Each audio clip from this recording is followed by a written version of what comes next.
வணக்கம். கென்யாவில் பல்வேறு பகுதிகளிலையும் நேற்று மே 18ஆம் தேதி திங்கட்கிழமையிலிருந்து ஒரு பதட்டமான சுச்சுவேஷன் வந்து ஏற்பட்டிருக்கு. இதுக்கு என்ன காரணம் அப்படின்னு பார்த்தோம்னா, பெட்ரோல் டீசலுடைய விலை உயர்வு தான். நம்ம எல்லாத்துக்குமே தெரியும், பிப்ரவரி 28ஆம் தேதி ஈரானுக்கும் அமெரிக்கா இஸ்ரேலுக்கும் இடையில வார் ஏற்பட்டுச்சு, வார் தொடங்குச்சு. ஸோ அதனால என்ன ஆயிடுச்சு அப்படின்னா, பல்வேறு உலக நாடுகள்லையும் எரிபொருளுக்கான டிமாண்ட் அப்படிங்கிறது ஏற்பட்டுச்சு. உலகத்துடைய 5ல் 1 பங்கு எண்ணெய் ஹோர்முஸ் ஜலசந்தி வழியாக விநியோகிக்கப்படுறதாகவும், இப்போ போர் நிறுத்தம் வந்து அறிவிக்கப்பட்டு அமலில் இருந்தாலும் கூட இந்த விநியோக பாதை இருக்கு இல்லையா, அது பிளாக் பண்ணப்பட்டிருக்கிறதுனால டிமாண்ட்ஸ் வந்து இருந்துட்டு தான் இருக்குது அப்படின்னு சொல்லப்படுது. கென்யாவை பொறுத்த வரைக்கும் அவங்க வந்து எரிபொருளை வளைகுடா பகுதியிலிருந்து தான் பெருமளவில் இறக்குமதி பண்ணுறாங்க.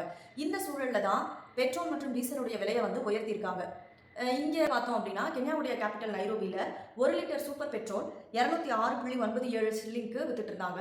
அதோட ரேட்டை இன்க்ரீஸ் பண்ணி 214.25 ஷில்லிங்க்கு வித்துட்டு இருக்காங்க. ஐஎன்ஆரில் சொல்லணும் அப்படின்னு பார்த்தோம்னா 154.63 ரூபாய்க்கு வித்துட்டு இருந்த பெட்ரோல், 1 லிட்டர் பெட்ரோல் 160 ரூபாய்க்கு விற்கப்படுது. இதில் டீசலோட ரேட் எவ்வளோக்கு ஏற்றிருக்காங்க அப்படின்னு பார்த்தா, முன்னாடி 196.63 ஷில்லிங்க்கு வித்துட்டு இருந்துச்சு. அதோட ரேட் இப்போ 242.92 ஷில்லிங்க்கு வித்துட்டு இருக்கு.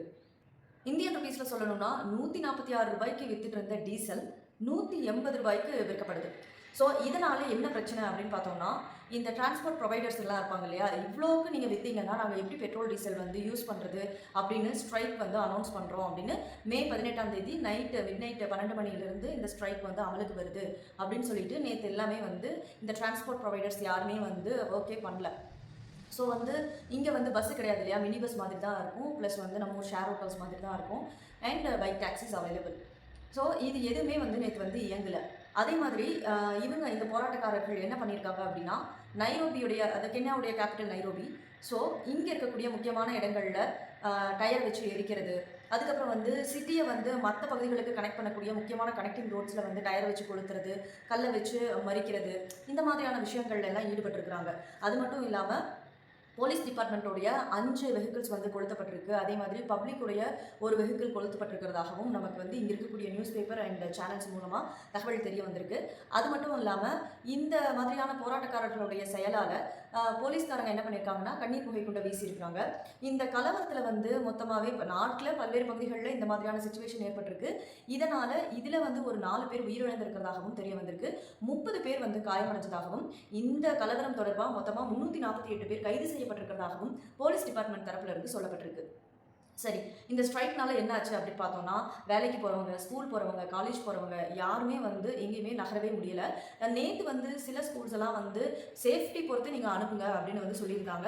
சில ஸ்கூல்ஸ் எல்லாம் வந்து க்ளோஸ் பண்ணிட்டாங்க. நேற்று என்ன நடந்திருக்கு அப்படின்னு பார்த்தோம்னா, கவர்மெண்ட்டுக்கும் இந்த டிரான்ஸ்போர்ட் ப்ரொவைடர்ஸ் அவங்களுக்கான சங்கம்லாம் இருக்கும் இல்லையா, அவங்களோட பேச்சுவார்த்தை வந்து நடந்ததாகவும் அதில் உடன்பாடு எட்டப்படவில்லை அப்படின்னும் தெரிய வந்திருக்கு. இந்த கோரிக்கைகள், அதாவது டிரான்ஸ்போர்ட் ப்ரொவைடர்ஸ் வச்ச கோரிக்கைகளை வந்து அரசாங்கம் ஏற்க மறுத்துட்டதுனால நாங்கள் வந்து தொடர்ந்து இந்த போராட்டத்தை முன்னெடுப்போம், இது வந்து இன்னைக்கும் தொடருது அப்படின்னு சொல்லிட்டு டிரான்ஸ்போர்ட் ப்ரொவைடர்ஸ் தரப்புல இருந்து சொல்லப்பட்டிருக்கு. அதனால இன்னைக்கும் வந்து இங்க வாகனங்கள், போக்குவரத்து எதுவுமே இருக்காது அப்படின்னு கிளியரா வந்து நமக்கு தெரியுது. கேபிட்டலில் இந்த மாதிரியான ஒரு பதட்டமான சூழல் இருக்கிறதுனால பிரசிடென்ட் வந்து முக்கியமான கால் எடுக்க வேண்டிய ஒரு கட்டத்தில் இருக்காரு. அவர் வந்து இப்போ அசர்பைஜானில் இருக்கக்கூடிய பாகுல ஒரு ஈவெண்ட்டுக்காக அங்கே போயிருக்கிறாரு. ஸோ வந்து ஆன்லைன் வழியாக முக்கியமான கேபினெட் மினிஸ்டர்ஸோட அவர் மீட்டிங் நடத்தினதாகவும், சுச்சுவேஷனை அண்டர் கண்ட்ரோல் கொண்டு வரதுக்கு என்னெல்லாம் பண்ணணும்னு அவர் சஜஸ்ட் பண்ணதாகவும் தகவல்கள் தெரிய வந்திருக்கு. ஸோ இன்னைக்கு வந்து தொடர்ந்து எந்த மாதிரியான சுச்சுவேஷன் இருக்கும், இன்னும் கொஞ்சம் இந்த கலவரம் போராட்டம்லாம் இன்டென்ஸ் ஆகுமா, என்ன பண்ண போகிறாங்க அப்படிங்கிறது ஒரு கொஞ்சம் பயமாகவே இருக்குது, ஒரு பதட்டமான சூழலே இருக்குது. இப்போ காமன் பீப்புளை பார்த்தீங்க அப்படின்னா, ரொம்ப தூரம் போய் வேலை பார்க்கக்கூடியவங்க அவங்க வீட்லேயே தான் இருக்காங்க. பட் பக்கத்தில் தான், நடந்து போகிற தூரம் தான் அப்படின்னு இருக்கிறவங்க எல்லாம் மட்டும் வெளியே ஒரு நடமாடிட்டு இருக்காங்க. அது மட்டும் நம்மளால பார்க்க முடியுது. ஸோ இந்த சுச்சுவேஷன் வந்து இன்னுமே ஃப்ரைடே வரைக்கும் கண்டினியூ ஆகலாம் அப்படிங்கிற மாதிரியான போஸ்டர்ஸ் எல்லாமே வந்து நிறைய குரூப்பில் வந்து சர்க்குலேட் ஆகிட்டு இருக்கு. ஸோ பார்ப்போம், police department and home ministry இது வந்து எப்படி அவங்க ஹேண்டில் பண்ண போகிறாங்க, எப்படி அண்டர் கண்ட்ரோல் கொண்டு வராங்க அப்படிங்கிறத வந்து நம்ம பொறுத்திருந்து தான் பார்க்கணும்.